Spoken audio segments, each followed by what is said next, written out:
Howdy handlers. So today's video, we're gonna go over the Patrol Pack. I'm gonna talk about what it is, what its purpose is, and then we're gonna go through the different ones that I've ran, and then what I am currently running, and all of its contents. So without further ado, let's get started.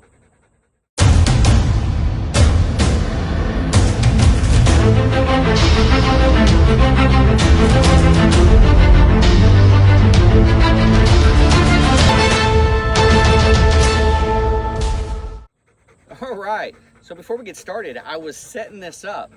Well, I was like, hey, I need to film this video because I've had this request. Gonna set it up in the garage, got this cool new banner, and then remembered it was like 3,000 degrees inside of a garage and gross. And I had this beautiful scenery behind me. Everything you can see, I own. It's all mine. It's not true. I'm on some random farmer's land. Just one of the many places Bolo and I come out to work, do some tracks and training. Anyways, I figured, why don't I just film it on the tailgate of the truck? Beautiful truck, square body, beautiful blockhead, beautiful American farmland behind me. Like, all right, so what do I mean by Patrol Pack? Really just a means to be able to carry some supplies and equipment to be able to treat some catastrophic trauma to your dog, whether that is suspect induced or maybe environment induced, but just being able to sustain them until we can get them to a higher level of care. So this is just for that. Now again, you got to think, I'm going to have a larger med kit within the patrol vehicle. So your staple guns, your other stuff to work on minor cuts, paw injuries, stuff that is not life-threatening. So this is just for that, life-threatening events where you are away from your vehicle. Oh, and by the way, beautiful, beautiful backdrop. And Bolo decides, hey, let me go ahead and add to this and drop a nasty, filthy turd right here, right there. Right there. You can probably smell it through the screen. So I'm getting absolutely obliterated by flies out here because Bolo wants to take a dump right next to the truck. Every other time, you want to be a half a mile away from me to go poop in privacy, but not today. Dad's filming. I should take a dump right next to where he's going to be talking and constantly smelling. So, all right, and to add to the Patrol Pack thing, this is something that would go on me anytime I'm away from my vehicle with Bolo. So it wasn't necessarily, or I shouldn't say necessarily, it was never put on like a vehicle sniff on the side of the road. But this was always put on during patrol work, building clear area searches, during tracks, regardless if it was a suspect type event or not. So, I mean, looking for a lost kid, search and rescue, track, training, anything suspect related, patrol work, Patrol Pack is on. All right, so there's that. All right, now the very first one I went with, this is from Arbor Arms, and this is the Nut Ruck. I don't remember what size this is. I think it's just the regular. I know they have small, medium, large, different iterations of this, but this was the size that I went with. Some pros and cons to it that I'll get into. So one of the pros was it has multiple ways to mount it. I personally ran the tube system, first spear tubes, and ran it on the bottom of my vest. Super quick and easy to apply. You don't have to manipulate your placard at all. So it was a very simple way to, I love the tube system. The other way was, it does have a Velcro portion.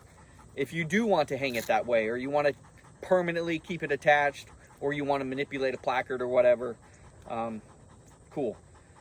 I ran it by the tubes, but I used the Velcro, and I put a big chunk of Velcro on the kennel, so it just hung there. So if I needed it, it was right above my right ear, rip it off, tube on, and I could go.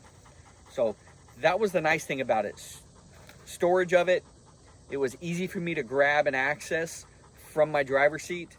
All right, so this is nothing against Arbor Arms because they offer different sizes. This was just a little bit too small for me to carry what I wanted to carry. It is super nice inside. It has some elastic dividers as well as a little Velcro divider. So you can keep everything nice, clean, and organized in here. So the product itself is great. Just some of the cons for me, this particular one was a little bit small, and I didn't want a larger dangler that was fixed up front, which was part of the con. So with it being stuck up front, I couldn't manipulate it. It was always there, and I actually had my long line wrap around this a couple times, and then I'm having to down him, undo my long line. It just kind of got in the way. It also, you know, wanted to play tetherball with the nether regions, and that kind of gets annoying, you know, just the old taparooski, if you will. So there's that.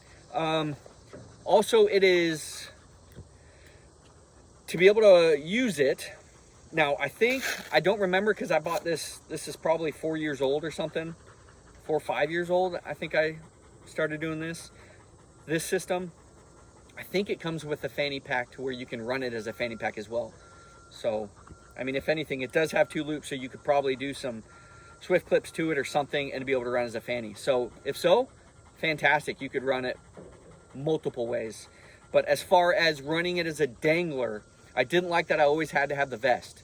So for training purposes, if I'm just out running training tracks or I'm out my days off, whatever, I didn't want to have to be able to don a vest or have to don a vest just to be able to keep this with me. Again, I can't remember if it came with a strap. It may have. I'll probably put a little thing right here that says it came with a strap and you're stupid. But anyways, so great product. I just evolved a little bit. And that's where I went to the fanny pack system. All right, so before I get into my first fanny pack, let's go over why I went to the fanny pack. The pros are all the same. Obviously, I can carry everything. It's quick to access. It's right where I need it. It's quick to put on. However, it eliminated all the cons for me. I didn't have to have a vest to be able to run this. So if I'm just running a training event, if I'm doing whatever it may be, I don't have to be wearing my vest to still be able to have all those supplies on me. The other thing is, it's no longer in front of me. It's only in front of me if I rotate it and need to access something. So it's really nice to be able to put it on, have everything behind me. It doesn't get tangled with any of my other equipment, long lines or anything else. As well as overcoming obstacles, going over fencing, things like that. It doesn't get stuck on anything because it's on my back. And then when I need it, it's super quick to spin it around, be able to access everything I need. So those are the reasons why I went to the fanny pack system. Now, back to this fanny pack. This is from Dust Off Canine. A phenomenal kit, and you can buy it from the website. I'll put that in the description, but it comes fully loaded, and they have 2 different versions of it, I believe, an advanced or just a basic and advanced something kit. Both comes in this. Just a generic fanny pack. I don't know who makes it. There's no labels on it, but it worked well. The only cons I ran into, or I should say I ran into a couple cons, and contents wise, I'll go into that with what I currently run. Everything, I removed everything from here, put it into that. The first thing was size. It was a little big, and I know you're thinking, hey Gary, you just complained that was too small, and now you're saying this is too big. Goldilocks here. I'm insatiable at times. You know, I figure sometimes when I have more room, I just want to put more stuff in it, and then it just gets bigger, bulkier, heavier, and then you really become less enticed to even grab it. You're like, gosh, that thing's just freaking, it gets in the way, it's heavy, blah, blah, blah. But it was just a little bit bigger than I wanted to run. The other thing was the buckle. It's just a basic plastic buckle. The downfall is several occasions, I don't know how, I don't know if my fat went over my belt and squeezed it and said yeet. Yeet! But I had this come off on a couple tracks. They were training tracks, and luckily I just told my track layer, backup guys, whatever we were doing, I said, hey, grab that please, and they grabbed it and we continued on. But I didn't like that I had multiple occasions where this came undone. I don't know how it came undone. I do remember it was wooded So, and I was pushing through stuff, so I don't know if I accidentally hit something, my fat belly did, I don't know. But so those were the two things. It was a little bulky, and so with this, I ran the direct action litter, which I'll get to in a minute, on top of it. So I ran the litter on top. So it was sized out pretty well. Hold on, Bolo's here waiting for me to throw his cone. Came and dropped it. He's being such a good boy. All right, so my third and current setup that I run. Ray Allen, baby. This is the Ray Allen Dog Trainer Fanny Pack, DTF, Dog Trainer Fanny Pack. It's the bee's knees. This is their just original, I don't know what you call it, just they have an XL version. This is not the XL version. This is their first version of it. Standard, average, if you will. Not too big to where you got a lot hanging out the other side. Great setup. The only modification I have done is I made a special request, and that was for a mini Cobra, which they hooked me up.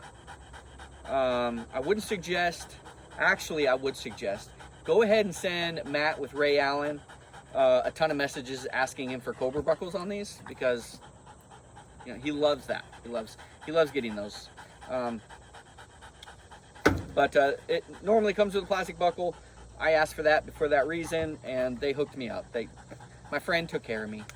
Thanks, Matt. Appreciate you. All right, so getting into the fanny pack itself. It's pretty nice because it has a couple molly loops on both sides. One side I carry or I have a carabiner, and I use it for additional equipment. So majority of the time I use it post tracking.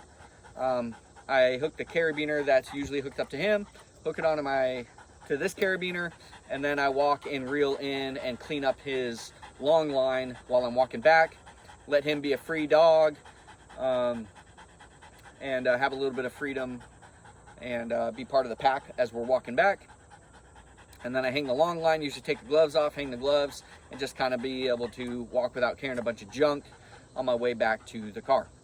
So I'm sure you can hang whatever you want off of it. The other side, I run the direct action canine litter pouch with obviously the direct action canine litter inside. This is the best canine litter on the market in my really humble opinion. Like, I'm an absolute idiot. Take all of this for what it is. Get out of here. Shoe fly. But I think this is the best. I did a video on it previously, maybe a couple years ago, comparing it with a different litter.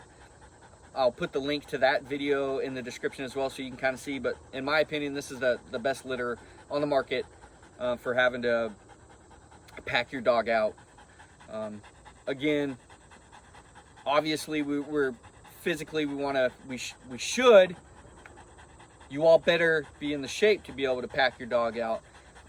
But I want a means to be able to put him safely on my back. The main reason for me is most of the environment that I work in is heavily wooded, maybe have some terrain issues, and I want to be able to use my hands to be able to safely extract him. So the last thing I want to do is to be carrying him out, trip, fall, and just create even more injuries to my hurt dog. So I carry this for that reason. I want to be able to have a means to be able to support him safely, and I can have some hands free to be able to manipulate my way back to the vehicle. All right, now let's get into the beans. All right, let me move the camera here. Boy. All right, let's get into the contents of this bad boy, shall we? All right, very first, outer pouch, outermost zippered pouch. I have a pair of forceps, and I have 4 of these 14 gauge needles. All right, next is kind of an open sleeve for your lickies and chewies you gotta feed your dog with. And I don't put anything in there. All right, this is like a tug pass through, goes all the way through. See, a little peekarooski on the other side too, huh? A little peekaroo. I keep a SWAT tee in there. All right, into the main pouch. First and foremost, you know the deal. You know the deal, guys. Come on. If you guys are not running a thermometer, have a thermometer on you, do not know your dog's resting and working temperatures, you're wrong.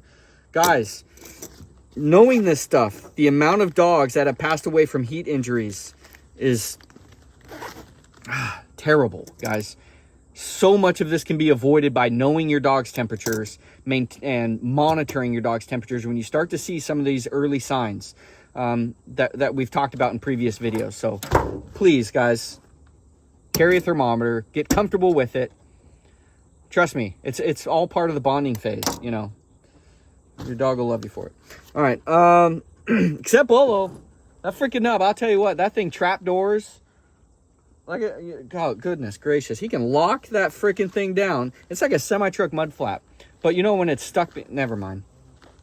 All right, so getting into the contents. Here we go. Here's what we're looking at.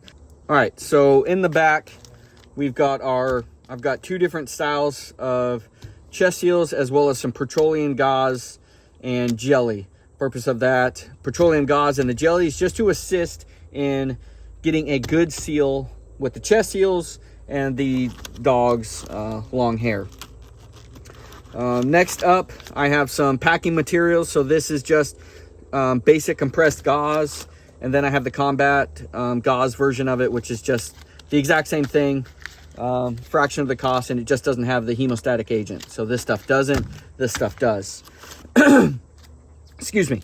The next is just a 4-inch emergency trauma dressing.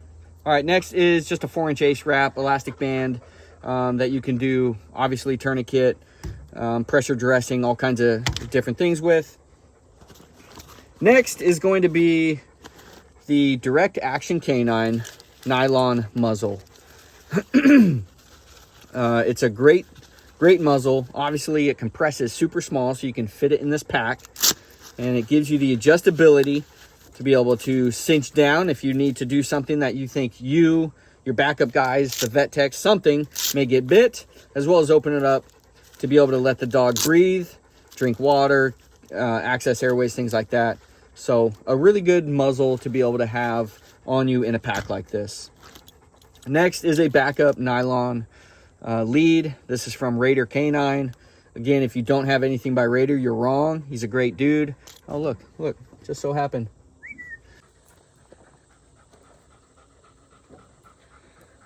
All right, so the only two items that you don't see here that me ask, oh, where's your Bolo? You want me to you call? Hiya! All right, so the only two contents that you didn't see here that I might get asked about why I don't carry them is the Canine Medical Guide and trauma shears. Both of those items I keep on my person.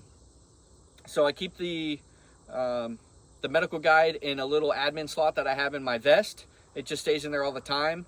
And the reason is because I do my best if I'm super bored, or I try to remind myself of staying active and fresh with a piece of information, that I can sit in my driver's seat, pull that out and be like, okay. Or if I'm trying to, and I do this, I'm a mental war gamer. I'm like, if this happens, what do I need to do, blah, blah, blah, blah, blah. I probably have schizophrenia or something. But, and then I'm like, oh crap, I don't remember. What am I supposed to do in this situation?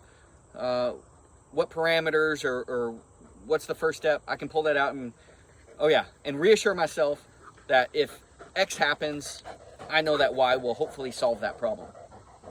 And then trauma shears are kept on me as well. So that's just, those are two things that I didn't believe or think needed to go in here because they stay on my person. And all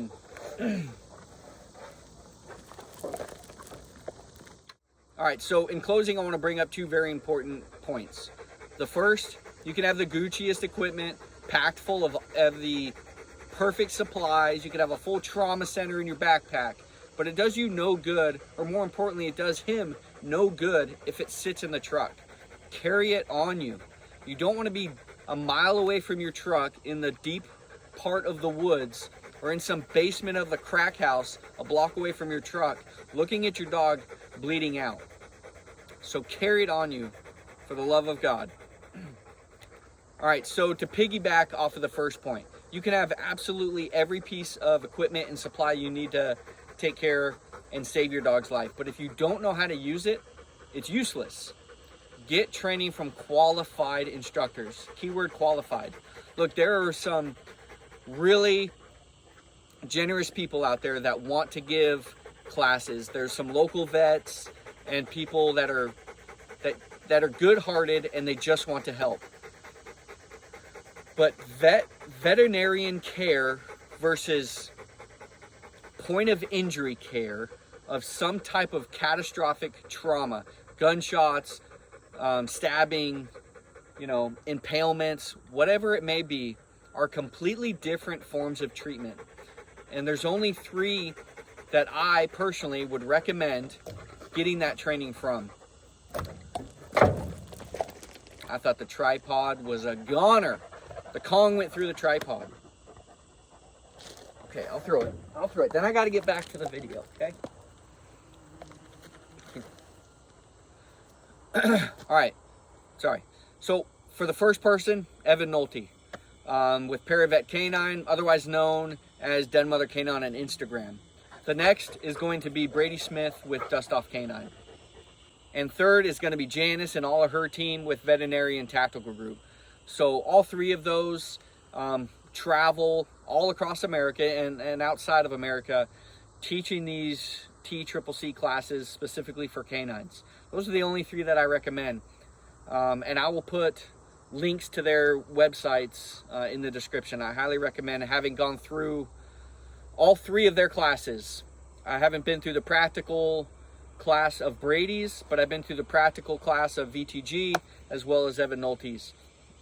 Guys, please, for the sake of your partner who will give his life for you without absolutely any hesitation, put in the same amount of effort into having the knowledge and skill set to be able to save their lives. All right, guys, so that sums up this video, which is phenomenal timing, because at the beginning of the video, I'm getting swarmed by poop flies, and now I'm getting obliterated by mosquitoes. So, if you would, please like and subscribe. I'd really appreciate it. Kind of lets me know whether or not you guys even want to watch this stuff. If I see that kind of thing, it lets me know, okay, maybe people want to see more of this. And I'll try to put a little more effort into getting more videos on YouTube. Also, put in your comments, are you guys running packs? What kind of packs are you running? What are your pros and cons with this style of pack? Do you run a full backpack? Which I don't think I talked about earlier, but I used to run a full backpack before I ran the Dangler. And kind of like I talked about earlier, I just filled it with more stuff than I needed to carry, and then it just became cumbersome and I stopped carrying it. So it's kind of went to this system. I don't think I talked about that earlier. But put in the comments of what you run, if you run it. Also, if you have something in yours that I don't, that you think maybe I'm missing, please put it in there. It might help me, which in turn, and more importantly, helps Bolo. So I would love to hear you guys' feedback, and I guess that's it. So again, thank you very much. I really appreciate you guys, and train hard, crush evil.